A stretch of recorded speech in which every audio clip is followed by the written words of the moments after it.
At a time when Israeli soldiers are shooting civilians trying to get food aid on a near daily basis, when extremist settlers are pushing Palestinians from their homes in the West Bank, and when Gaza is witnessing mass starvation as a result of Israeli government policy, the United States should not and must not be providing more weapons to enable these atrocities. Mr. President, whatever happens tonight, history will condemn those of us who fail to act in the face of these horrors. On this vote, the yeas are 24, the nays are 73, and the motion is not agreed to. Of course, it's not agreed to. Well, the Senate did hold a vote late last night in order to once again attempt to block, a resolution, or they did vote to block a resolution that was brought by Senator Bernie Sanders, a Jewish American who actually meant it when he said never again. So I commend him for that. But this resolution was meant to end certain weapons sales to Israel, which is currently starving 2 million Palestinians in the Gaza Strip. Actually, to be fair to Israel, they might actually be starving less than 2 million Palestinians in the Gaza Strip, considering the fact that they've also engaged in a mass slaughter campaign, and we don't know what the actual death toll in Gaza really is. So the silver lining is that for the first time ever, and if you want to call this a silver lining, please do so, a majority of Democrats voted in favor of blocking the military aid to Israel. The first time. This is the first time a majority of Democrats voted in favor of blocking military aid to Israel. So first things first, what were the two resolutions sponsored by Bernie along with Senators Jeff Merkley and Peter Welch? Well, one of Wednesday's resolutions would have blocked the $676 million sale of 5,000 heavy-duty bombs and 5,000 guidance kits for bombs. The other would have prohibited the sale of tens of thousands of fully automatic assault rifles. Sanders argued that the arms transfers would clearly violate US legal requirements for foreign military sales because Israel has used weapons provided by Washington to kill thousands of Palestinian civilians. We actually do have certain laws on the books that prevents the United States from sending bombs and guns and weapons to foreign countries that then use those weapons to carry out war crimes. And Israel has been doing that. But Israel is our special ally that does nothing for us. Nothing for us. I mean, just ask anyone who makes that argument, why are they our special ally? And they never have an answer. But anyway, putting that aside, they're our special allies, so they get away with literal murder. Okay. He also said that the rifles in question will go to arm a police force overseen by Itamar Ben-Gvir, who advocates for the forcible expulsion of Palestinians from the region, who has been convicted of support for terrorism by the Israeli court, and who has distributed weapons to violent settlers in the West Bank to use against unarmed Palestinians and drive them out of their homes. But the overwhelming majority of Congress doesn't actually care about that at all, including some Democrats. The resolutions ultimately failed 27-70, and Democrats were split on the vote. 12 Democratic senators who previously backed arms sales to Israel joined Bernie Sanders to block the funding. New supporters included Maine Independent Senator Angus King, who said this week that he would no longer support Netanyahu's government because of his use of starvation as a weapon of war. Thank you to Senator King for coming to his senses, finally. He says, I had just had it. I kept expecting that Israel would wake up and realize what an awful thing they were perpetuating, and that surely they would at least open up humanitarian aid. They just continued to not do it. And I just reached the point where enough was enough. So there are other new supporters that have flipped since the last vote in April, and that includes Jean Shaheen, Jack Reed, Patty Murray, Tammy Baldwin, John Ossoff, Tammy Duckworth, Raphael Warnock, Angela Alsobrooks, and Sheldon Whitehouse. And to them, I say thank you for voting the right way on these resolutions. Notably absent, though, notably absent from that vote was Democratic Senator Elissa Slotkin, who during her interview with Crystal Ball said that cutting off sales of offensive weaponry to Israel was something that she wants to look at. Okay.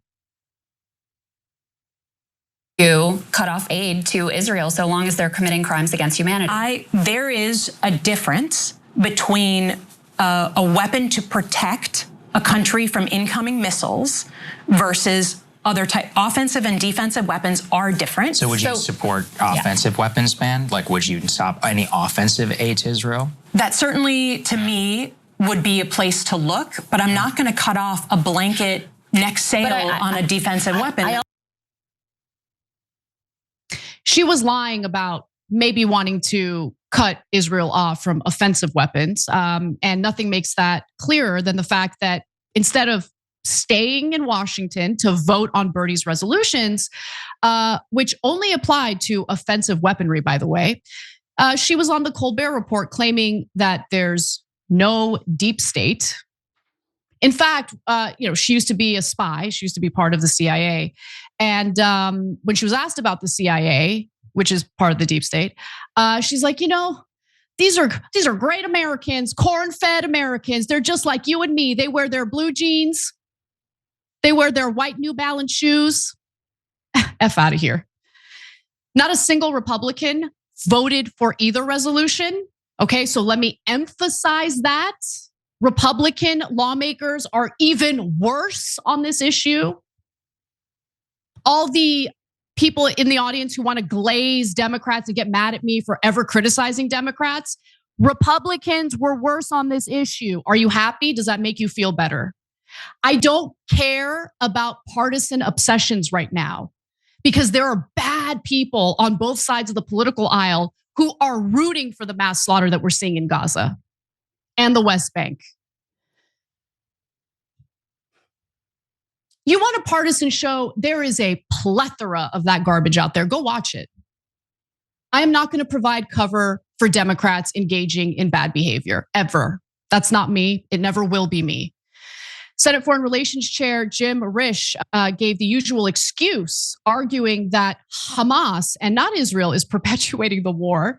Quote, these are misguided resolutions, and if adopted, would abandon America's closest ally in the Middle East that drags us into wars, that now has led to Americans having the stain of genocide in their history soon.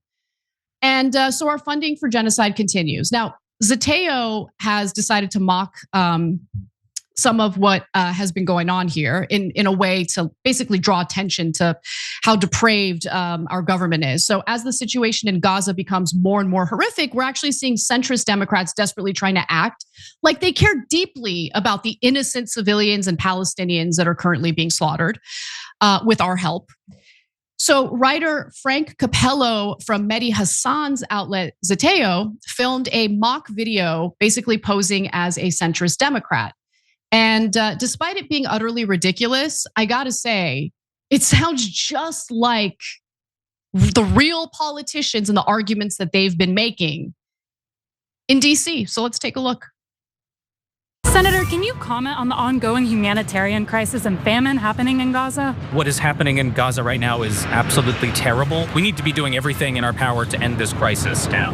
Can you also comment on why you recently posed for a photo with Israeli Prime Minister Benjamin Netanyahu when he was visiting the capital last week?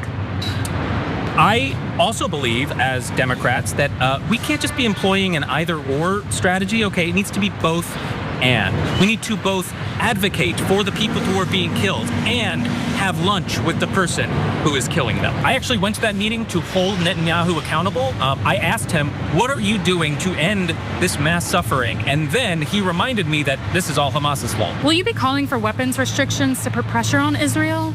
Well, I believe that Israel has the right to defend itself and it needs those weapons to do so. I will, however, be calling for a restriction on some commercial goods. For instance, I don't think anyone in Israel should be able to play the Nintendo Switch 2. I don't know if you saw, but my office just published a strongly worded letter demanding demanding that Netanyahu holds a public press conference where he announces an investigation into the killings of Palestinians at aid sites. Or at the very least, he needs to tweet about it. That was perfect. That was so perfect. It is sad that you don't have a party in America that you can put your support behind because they're disgusted with what's happening in the Middle East right now. They're disgusted with what's happening to innocent civilians. Because even if you vote for Democrats, there's no guarantee that they'll be on the right side of history on this matter. And it's just the most depressing thing in the world. It really is. The power of the Israel lobby in the United States, the possibility of blackmail against powerful people in this country, like all of that stuff really should make you question whether we live in a free country that is guided by democratic values, liberal democracy, the people making decisions about what's right for us. Obviously, I've questioned that historically because of the fact that we have this legalized bribery baked into our political system. But when it comes to our foreign policy, anytime it has to do with Israel, it's so extreme, so extremely in favor of anything Israel wants, regardless of what kind of government's in charge, that I think the issue goes even deeper than simple corruption. Every time you ring the bell below, an angel gets his wings. Totally not true, but it does keep you updated on our live shows.